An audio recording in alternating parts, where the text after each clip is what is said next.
मैं हूं आपका दोस्त निरंजन पहले मेरे साथ है मोहन सिंह रावत जी, जो भावी नेता है और जितने भी हमारे जन आंदोलन होते हैं उसमें बढ़ चढ़ कर प्रतिभा करते हैं। सर्वप्रथम सबका नाम आपको बहुत बहुत धन्यवाद आपको कि आज पहली बार शिक्षक संघ के जो नमो पीएस का जो कार्यक्रम था उसको सफल बनाने में आपने अग्रणी भूमिका निभाई। मेरा सर, मैं 3 ही सवाल पूछता हूँ। अगर 3 सवाल के बीच में मुझे लगता है कि कोई सवाल पूछने की आवश्यकता तो ही मैं सवाल पूछूँ। मेरा सर पहला सवाल मैं शुरू करना चाहूँगा, जब इस देश में जो भावी प्रधानमंत्री हैं आदरणीय नरेंद्र मोदी जी, जब 1 नेशन 1 इलेक्शन की वो बात करते हैं तो 1 नेशन 1 पेंशन की बात क्यों नहीं करते? मेरा सवाल सर पहला यही है। देखिए, सबसे बड़ा दुर्भाग्य है कि जो व्यक्ति जो कर्मचारी पूरा जीवन अपने राष्ट्रीय सेवा में काट देता है और उसको पेंशन नहीं मिलती है, और अभी तो जो नेता 4 साल 5 साल कुर्सियों पर रहते हैं उनको एक नहीं 4 पेंशन मिल रही है।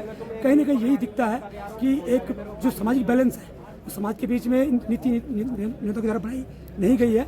और मैं मांग करता हूं कि नेताओं की पेंशन चाहे खत्म कर दो, पर कर्मचारी की पेंशन आपको पुनः लागू करनी चाहिए, पुरानी पेंशन बहाल करनी चाहिए। एक और सवाल मुझे इस पे आता है, हिमाचल उत्तराखंड की तरह एक प्यारा सा राज्य है, पहाड़ी क्षेत्र है जैसे उत्तराखंड है। हिमाचल के जितने भी लोग हैं वो सभी लोग क्या हैं, जागरूक हो गए। सारे कर्मचारी सारे हो गए जागरूक हो गए। उन्होंने अपनी जागरूकता को दिखाई और हिमाचल को इस निरंकुश और हठधर्मिता सरकार को उखाड़ फेंका। क्या उत्तराखंड में ऐसी आवश्यकता नजर आती है आपको? निश्चित तौर पर जब आगाज होता है तो अंजाम तक भी पहुंचता है, और मुझे लगता है कि जब कर्मचारी की एकता दिखाई दे रही है, जो ओपीएस आंदोलन में उनकी भागीदारी दिखाई दे रही है। और मैं आपको ये भी बता दूं कि अब तक जितने भी ओपीएस के आंदोलन में हुए हैं, मैं एक सामाजिक व्यक्ति होने के बाद भी उन आंदोलन में मेरी भागीदारी बढ़ चढ़ कर रही है। और मुझे लगता है समय आ गया है, अब कर्मचारी ही बदलाव करेंगे, और शायद मुझे लगता है ओपीएस की मांग के कारण ही सबसे पहले बदलाव होगा।